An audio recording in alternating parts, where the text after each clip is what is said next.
Hello and welcome back to the All Out Brits Podcast, the podcast where we send the house on all things NFL from across here in sunny old England. And you're joining us for a very special edition of the All Out Brits Podcast as we predict the playoff picture as we head into week 17 with plenty going on in the AFC and the NFC. We thought it'd be only right to try and figure out who's going to make it to the later parts of the season and who is going to miss out in the end. We've had a few games already. We've seen Joe Flacco turn into a reincarnation of Brady. The quarterback of that generation has come back and led the Browns to glory more than their £250 million and multi-pick starter could ever have done. And we've also seen the Lions robbed of a win against the Cowboys as well, which also means that the 49ers are pretty much nailed on to the number one seed. So all swings and roundabouts, not all tears and happiness, but to join me on this amazing journey of everything that goes on in the NFL is my wonderful accomplice, partner in crime, Mr. Elliot Greenwood. How are you doing, my friend? I'm doing well, sir. I'm doing well. It's going to be an interesting conversation. I think there's going to be a lot to talk about. The teams that are kind of getting into the playoffs, it's very, very different in terms of the standards on the NFC and the AFC. There's a bit of a grey line on the AFC, whereas the NFC is quite black and white. But we'll talk about it, and it's going to be an interesting pod. So make sure you stay tuned throughout, and we'll get into it then, boy. That's the one. There's no 2-minute drill to start off this podcast, which people might get upset about. It's a shame. It's a great but it's fine if you go to the other one. We've just done one, or you can rewatch them as well. You can rewatch them. I know the fans love it because it does just last 2 minutes as well. That's why they love it so much. But don't worry too much. It's back next week. It is back next week.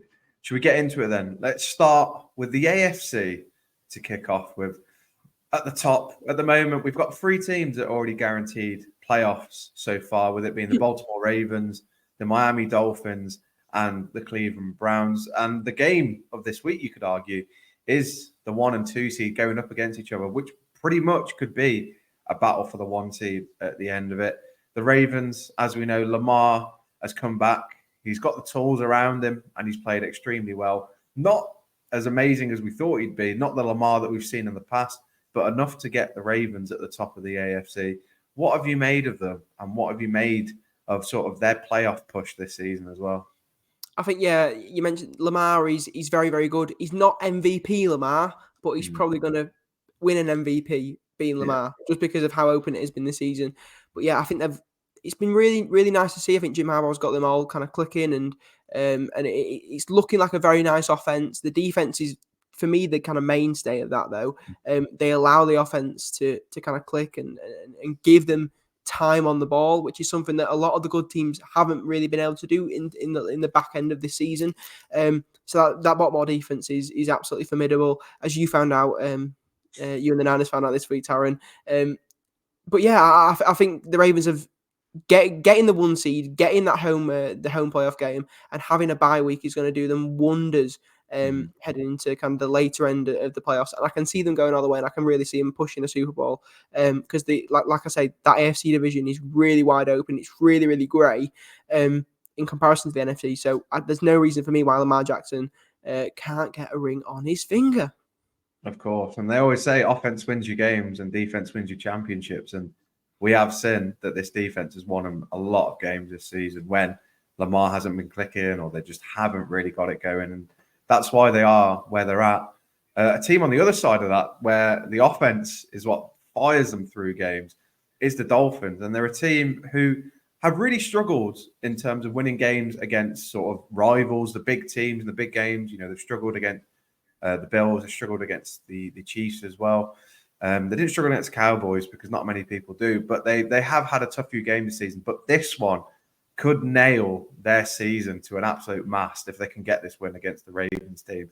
And we know that I'd argue that the Miami offense has been the most dynamic, most entertaining to watch this year in the NFL. And I think it'd be a shame if they don't get a good late run in this season. What are you thinking about them? Yeah, definitely. I think at the start of the season, it was Devon A-Chain who was absolutely tearing it up. But then we got Raheem Mostert as well in the rushing game. And who can forget Tyreek Hill, who is currently second in leading the NFL in terms of receiving yards. Do you know who's second behind, Taron? No. Or why don't you tell me? CeeDee Lamb. CeeDee from the be. Cowboys after his 200-yard game against Detroit. Just his night gone. But yeah, enough about that. Enough about how good the Cowboys are. Dolphins. Tua under center has been very, very good this season. But again, it's because of the assets that he's got. And I think a lot of the quarterbacks this season who have been good, it's because of the assets that they can throw the ball to. Jalen Waddle, been superb. When Tyreek's been out, he's had a couple of amazing games. Tyreek, obviously. Devon H. game has been a bit of a dual threat running back in the backfield, and then also running past the linebackers. Really, he's been absolutely electric. But then you mentioned the defense as well. Now they do have a couple of styles on defense. Ramsey, of course, at cornerback. I think he's had a bit of an underrated season, a bit of an underwhelming season, though. At the same time, Chris Wilkes, your man, you love him to pieces. Free agent at the end of the season, though, so he could end up going to another team. Could he go to your beloved Niners, Taryn? I think you'd love that more than anything else in the entire world. But yeah, again, it's a massive test for them this week. I think is it a pre-show for the AFC Championship game? For me, no, but we will see. I think it's going to be a really exciting game. The offenses are going to be clicking on both sides of the ball, and one that I can't wait to tune into. Who do you think then goes and wins this game? And then who do you think goes on to claim the 1 seed then in the AFC? Ravens for me. And I think if they do that, Lamar Jackson solidifies his MVP conversation talk. As much as it's been a very open MVP, I've gone on and said that enough so many times. But I think if Lamar wins that game, and he has a very good game, because he's although he's won a lot of games, he's thrown for under 200 yards a lot of time, and he's only got a few yards on the ground. But if he kind of shows up in that game, there's no reason why he can't be an MVP. The Dolphins have got a lot to prove, though. I think they really have a lot to prove. They are the massive underdogs coming to this one. They've only beaten one team over 500. Unfortunately, it was the Cowboys. But if they beat the Ravens here, massive for their playoff push. Absolutely massive. Silences a lot of critics. There's been a lot of talk in Miami the last couple of weeks. Tyreek Hill's addressed a lot of comments and a lot of concerns to do with only beating the bad teams. But that's been addressed now. They're the best team in the NFL. So we'll see how they are moving forward. And hopefully for the Dolphins fans, they have a really good playoff push. Definitely. And I don't think the Man United fans will be happy if a Glazers' own team are doing a bit too well. They might get a bit upset by that. But we don't care. We do not care. Neither do the Americans either. But a team that people are caring about at the moment is the Cleveland Browns. And wow, Joe Flacco beats the Jets, the team that he offered himself out to in amidst the crisis of Aaron Rodgers, and they didn't answer the call. But the Browns did, and they found a man who's just incredible, absolutely incredible. And what a story, what an absolute story. And to be honest, I think it shows a lot about this old school breed of NFL quarterbacks. There's not many like them, but that era of quarterbacks was just something else. And now, obviously we've seen Brady leave the league, we've seen the Mannings go, but you see the last remnants of quarterbacks like this, and they are an absolute treat to watch. Joe Flacco, there's a big talking point about comeback player of the year. Obviously, he's got tough competition with Damar Hamlin. What do you think? Do you think that Flacco leads the Browns to playoff glory, or do you think that they don't really make it too far? Honestly, the way that Browns team's playing, it's so fun to watch. It's so fun to watch. I don't know if you saw the clip this week from the recent game where the Browns won. David Njoku talking to a little boy saying, "We're going to the playoffs, boy. We're going to the playoffs." That's obviously made that little boy's entire life. He's never going to forget that. But again, Cleveland, he's kind of starting to get it click. They're such an exciting team to watch. Joe Flacco is an absolute privilege to watch. I, as a British fan who's come into the NFL only in the last sort of couple of years, seriously, I've not had the pleasure of watching Joe Flacco, and I can tell it's an absolute privilege at the moment to watch him throw the rock. He's been superb. He's looking elite, which is strange when he's only kind of come in the last few weeks. But he's also looking better than what Deshaun did. Obviously, Watson cost his team massive amount of draft capital, and he's not really delivered up to that. They've got a massive contract on him, one that I think most people in Cleveland will now want to get rid of, but no one's going to want to pick that contract up. So they're kind of stuck with him for the next couple of years. But I can really see that Browns team get into an AFC Championship game, and I hope they do. I really hope they do, because Ohio deserves it. Cleveland has been a dumpster fire for a long time, and yeah, for the first time in a long time, I enjoy watching the Browns play football. I think they're a positive franchise now, which they haven't been for a long time. And it's nice to see from the dog pound. Yeah. And they've got assets on both sides of the ball, obviously offense and defense as well. And they're only going to keep adding to that, which I think makes them even scarier. It does make it very interesting, though, next year when we see what happens with the Browns offense. Deshaun Watson probably doesn't do the same thing that Flacco's been able to do in the past few weeks, but is Flacco going to have it in him to play a full season next year? And is he going to be willing to do it? Is a different question. So that makes it very interesting for the Browns this season and next season. Looking at teams that could make it in and out of the playoffs, the big one that we've talked about quite a bit on this podcast is probably the Chiefs. Is another team that haven't been great, and the teams outside of the top three that have already qualified haven't looked the most amazing. They've had good games, they've had really bad ones, and they've just been in and around. And it means the AFC is just sort of it's competitive, and the medium teams are doing quite well. And it's made it quite interesting for the next few. So what would you make of the Chiefs and the playoffs? I think when you talk about a playoff team, it doesn't matter how you are at the start of the season, it's how you finish. Now, the Chiefs at the start of the season looked like the Chiefs team that we all know and that we all enjoy watching. And now they're starting playing bad football at the worst possible time heading into the playoffs. I think it's 3 losses on the bounce for them now. They're not looking like a team that's clicking on either side of the ball. They're really, really, really leaky on defense, and they're turning the ball over on offense. And in critical times as well, they're not turning third downs into firsts, and they're kicking a lot of field goals, which is not something that you expect from a Patrick Mahomes offense. Now they're pretty much set to get into the playoffs. Sat at the record that they are at 9-6. But yeah, the AFC wide open, and we've touched on it before. But if they do get into the playoffs, which obviously I believe that they will, we both believe that, I can't see them going past the wildcard game. Arrowhead isn't as formidable as people think. People go in there all the time. It was called Burrowhead last season for a reason. People go in there all the time and make the win. Josh Allen's done it this season as well. So yeah, I don't know what you think about the Chiefs team this season, Taron, but they're not the one for me. No, I think it's one of those things where we know they're going to make it through, but how far depends on Mahomes. It depends on whether they can get clicking again. I'm sure we'll find out this weekend whether they're back to their best and what Chiefs team turns up. But there's no doubt they're going to make it through to the playoffs. Just how far are they going to win a Super Bowl? At the moment, it's not looking like they're going to retain that. Are they going to go to the championship game? If they have a tough matchup in the opening rounds, which it's looking like, maybe not.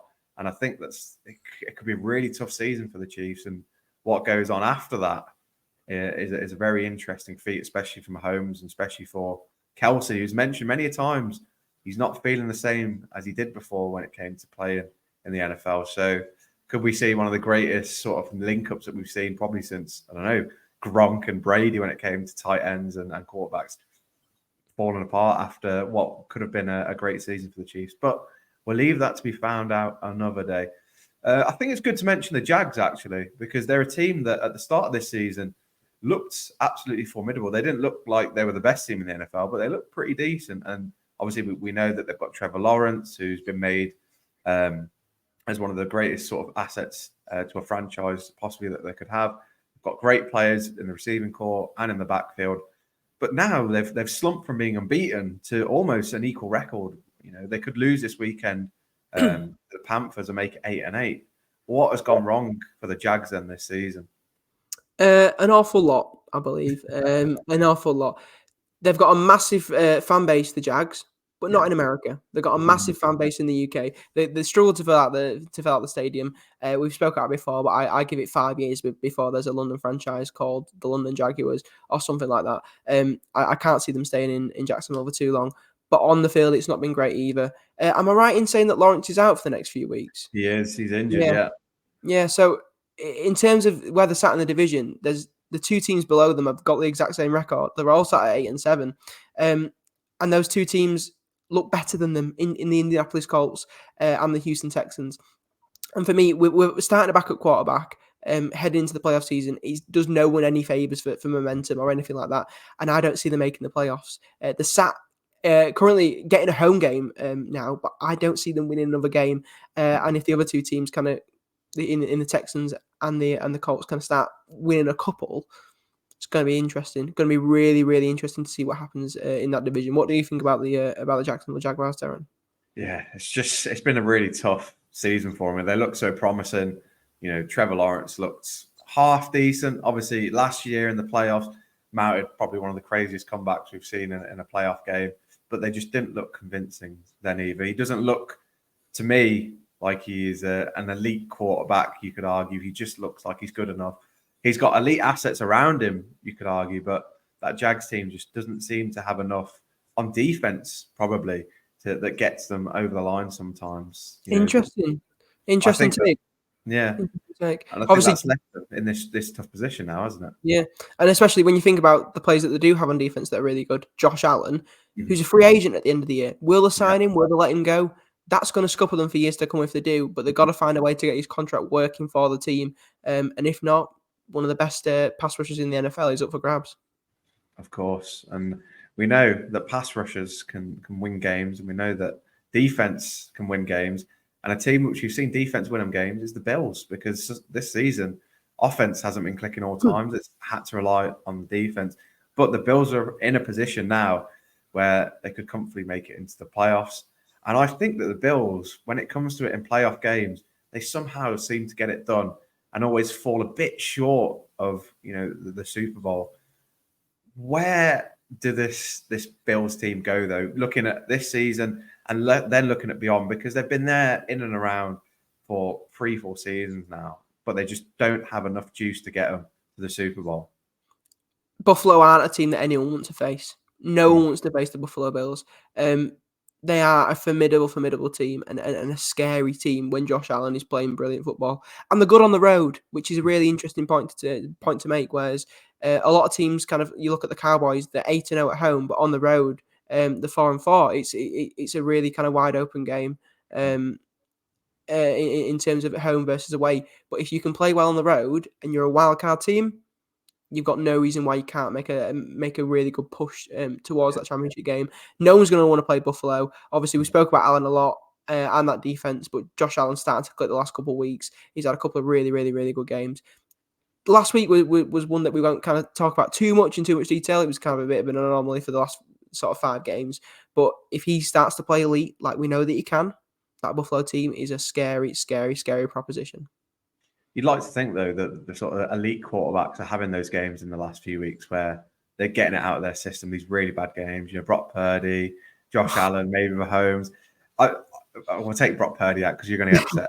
I'll keep my opinions to one side. But I think, though, you want those games now. You don't want that in the playoffs. You don't want that in the championship game. You obviously don't want that in the Super Bowl. You want it towards the end of the season. You want the injuries now, so that you can get them out of the way for the next 2 weeks. You don't want it next week, And I think this is where we've seen this week, especially in week 17, is where we'll see where teams are at, where quarterbacks are at, where players are at.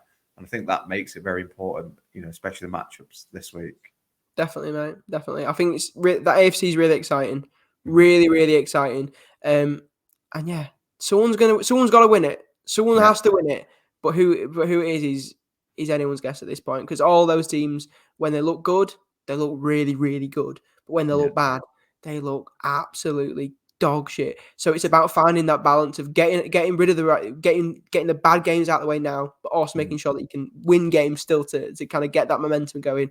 But we'll see. It's going to be wide open, and I'm really, really looking forward to kind of seeing where that division goes.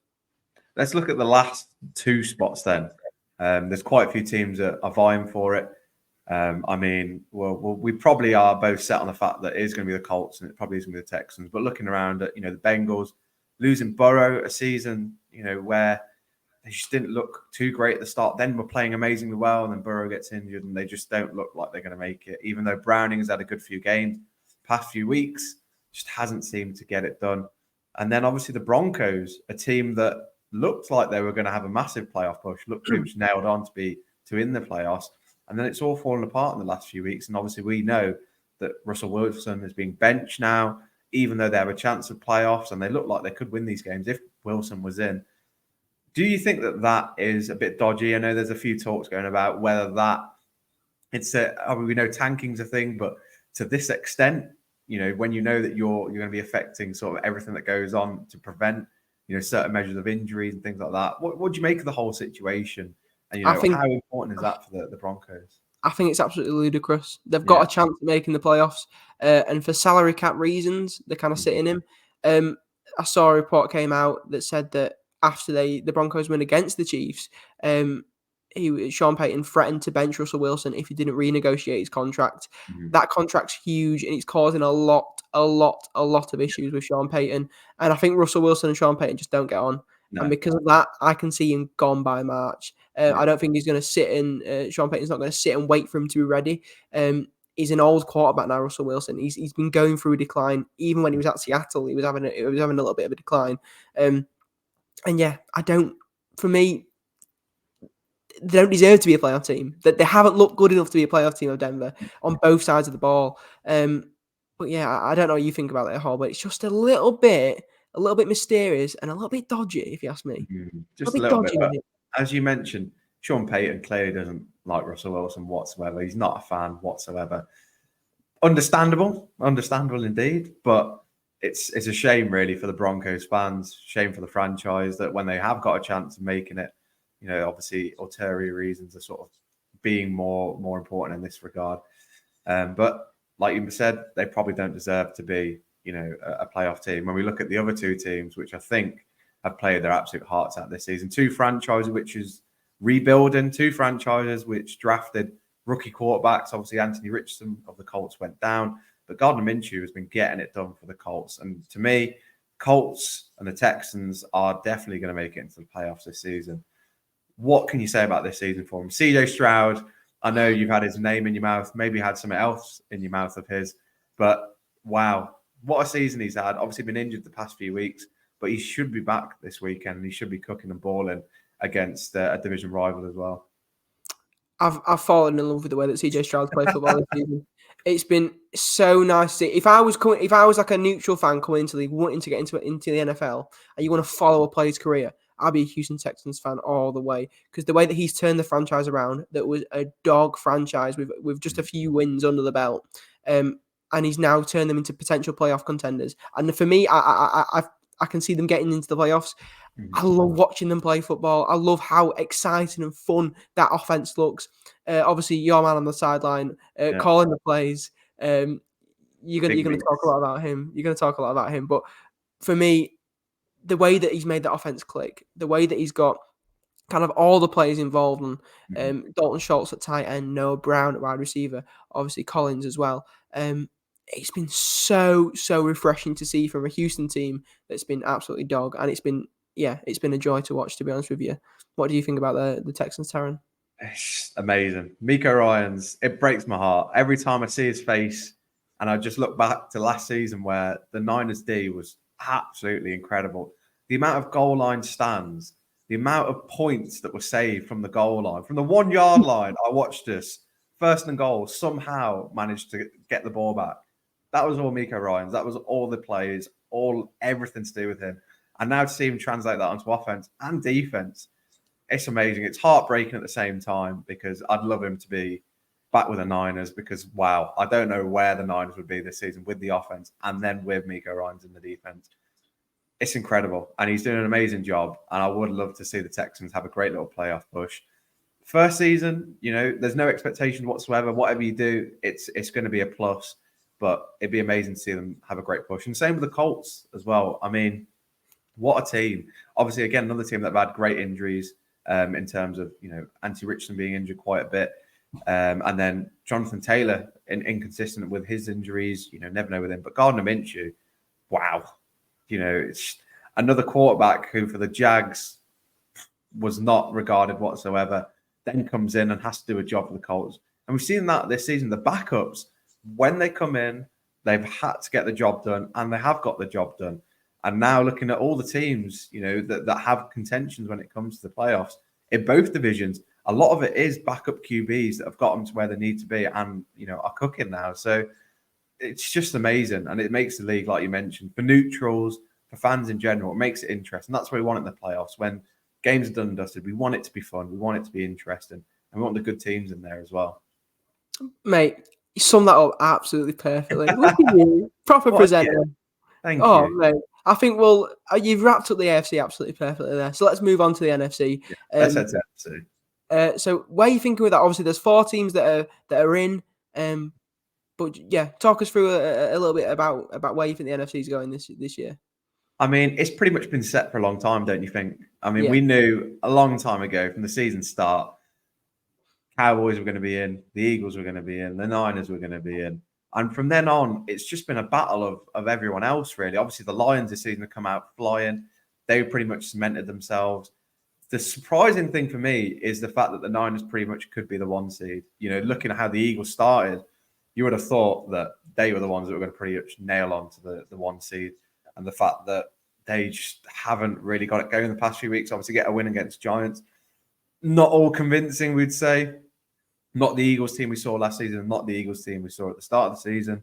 But it's made it very, very interesting in terms of how this NFC Championship game could face off in terms of the matchups. And obviously, the Lions losing last night against the Cowboys pretty much gives them playoff spot, but it makes us a bit safer in the 1 seed.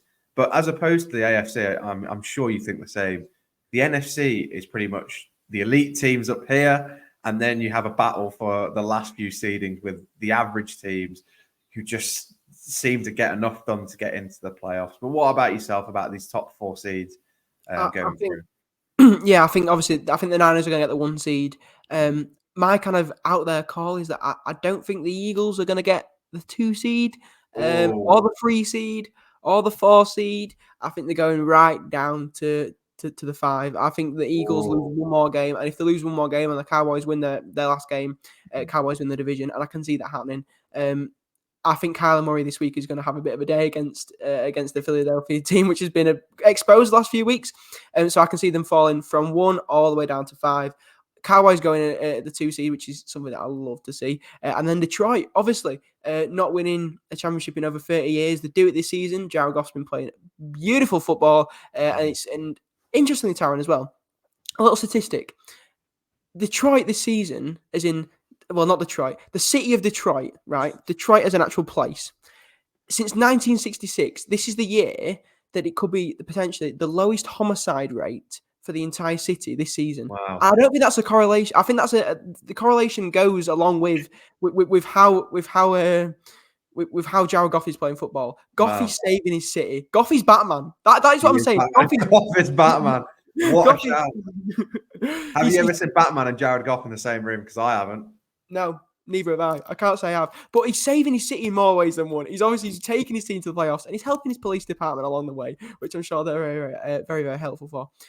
But then past that, and we look at the other spots that are available, I think the Bucks are almost nailed on. And Baker Mayfield's playing some beautiful football as well to end the season. And then the last 2 spots, I can see it going with kind of the NFC West, bro, and both teams in the Seahawks and the Rams kind of cementing their places in the playoffs. I don't know what you think about that, but I think that West Division's been brilliant this season to watch.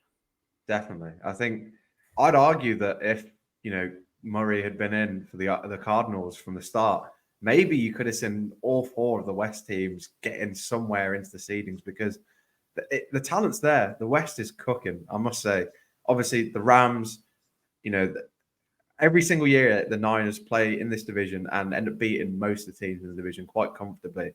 And then the other 2-3 teams end up fighting amongst each other. And we've seen that again this season. But the Rams, amazing assets, playing amazing football, just haven't had enough to get it done against bigger teams when it comes to those big occasions. Same with the Seahawks. Great team, great D, great assets. Drew Lock's come in and won them games when they need him to be won. Geno Smith, obviously amazing last season. Hasn't been as good this season, but still enough to get it done. Another team who are creeping in as well. For me, I just think that the big story is Tampa, because Baker Mayfield, I do feel for the man. Don't get me wrong. He's had a lot on his shoulders. I saw this week, the Browns sort of shirt exchange that they had, and, bring an old shirt and you can get a new one. And the amount of Baker Mayfield jerseys were being brought in. Some of them were even signed. The disrespect put on that man's name. It's a nice story to see. I look at last season when he came in for the Rams, and within about 2 days, he'd led him on a game-winning drive. The man is a good quarterback. Don't get me wrong. He's been amazing for Tampa this season. big shoes to fill after Brady as well. But it's good to see them getting into the playoffs. And it'll be interesting to see how far they push because they're great on offense. The D can stand up when it needs to. And if Baker needs to lead a winning drive, he can. How good has Mike Evans been as well from Tafrota? Of course. Again, another season, over 1,000 yards. The boy don't stop. Don't stop. He just keeps getting it done, grinding it out. But they're also Chris Godwin as well. The fantasy manager in our league who's got Mike Evans and Chris Godwin on the same team. And Rashad White. Wow. He's not even a Tampa fan. And he's gone for them all. And they're delivering in massive points. But Baker Mayfield, only the second quarterback in NFL history to throw a perfect passer rating at Lambeau Field. He's up there with Aaron Rodgers at Lambeau. But yeah, obviously it's the season where the Bucs have been transitioning out of Brady, and they've done all right. They're going to get another home playoff game. Obviously they had one last season, and the Cowboys demolished them. But we'll see what they do this year. I think again they're going to be playing either the Eagles or the Cowboys really in that playoff game at home. So if they get the Eagles, I can see them winning. If they get the Cowboys, I don't. I think the Cowboys look more convincing of a team than the Eagles do at the moment. Especially when Baker Mayfield, if he turns up, he'll be playing elite ball. But yeah, they've been really exciting to watch. And then you mentioned sort of the Rams, the Seahawks getting in. I can see that happening as well. That's going to be looking exciting. But the team's missing out. Vikings, obviously they had the pass at points this season. We mentioned kind of they don't really know where they're going at quarterback.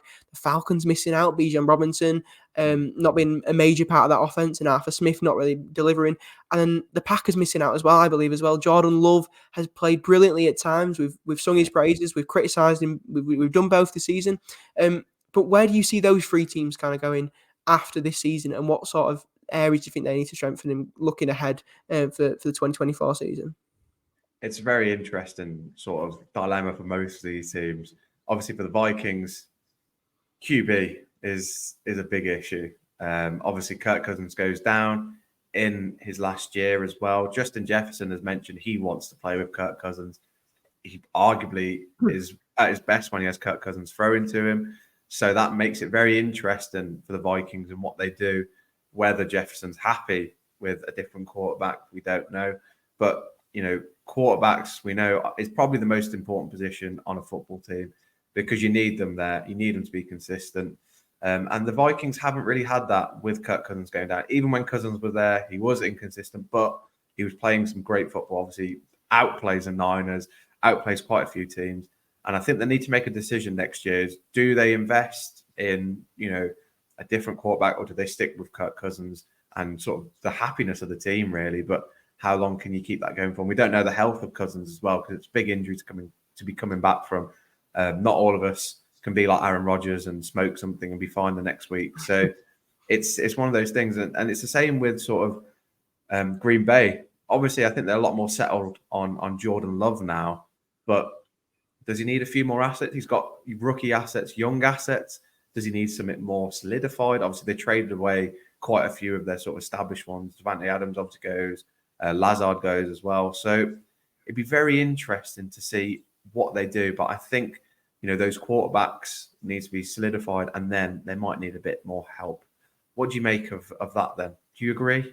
Yeah, I really, do you know what? We were on the same, for the once, we were on the same page. Analysis. Yeah, there we go. We're very much a punditry podcast, Taryn. This has been amazing, isn't it? It's been quality. But for me, I think the one team that I think we haven't talked about really is the Falcons and Arthur Smith at the head coach. I think he needs to go.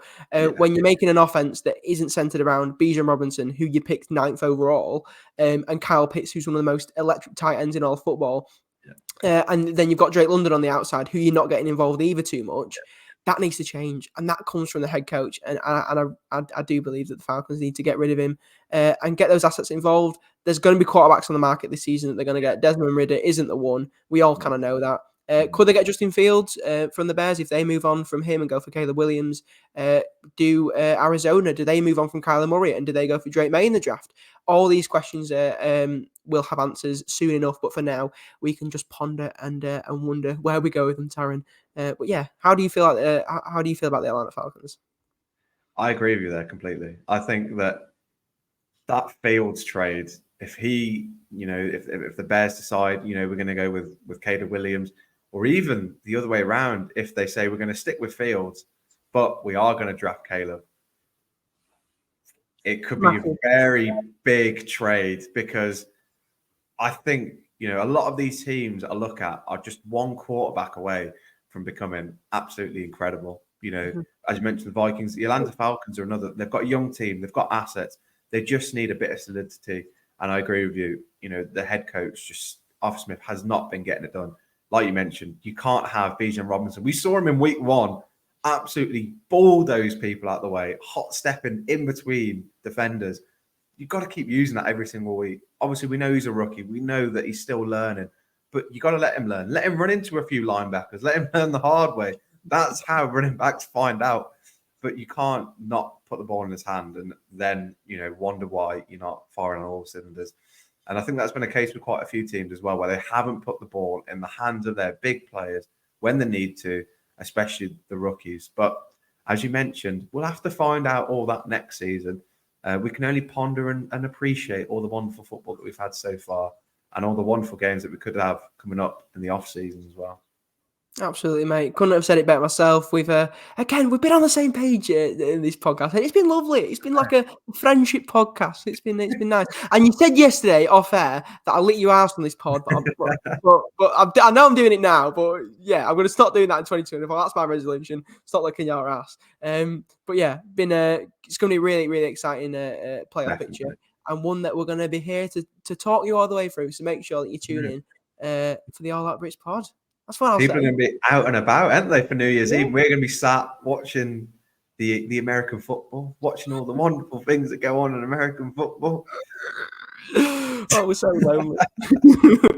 You know what I've noticed? When we aren't arguing about the Niners, when we put our biases aside, when we aren't arguing about the Cowboys, we really do get on quite well. Yeah, do you know what? One of our teams needs to be dog shit next season, and that's and the podcast is going to be brilliant. That's all I'm going to say. Well, I'm going to go and start praying that in the Niners that you put that into the universe. We'll leave that there. But yes, week 17, not too long to go. It's gone so fast. It breaks my heart to think about the fact that we could be going without American football for quite a few months. And we'll have to start thinking about what we're going to do in the off-season, Elliot. How are we going to keep everyone entertained? Maybe people have to keep tuned for that.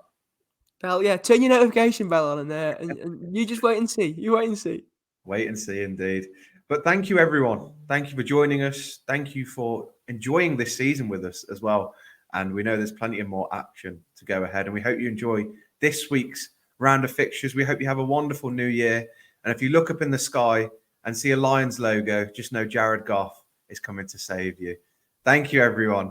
And we'll see you next time on the All Out Brits podcast. Peace.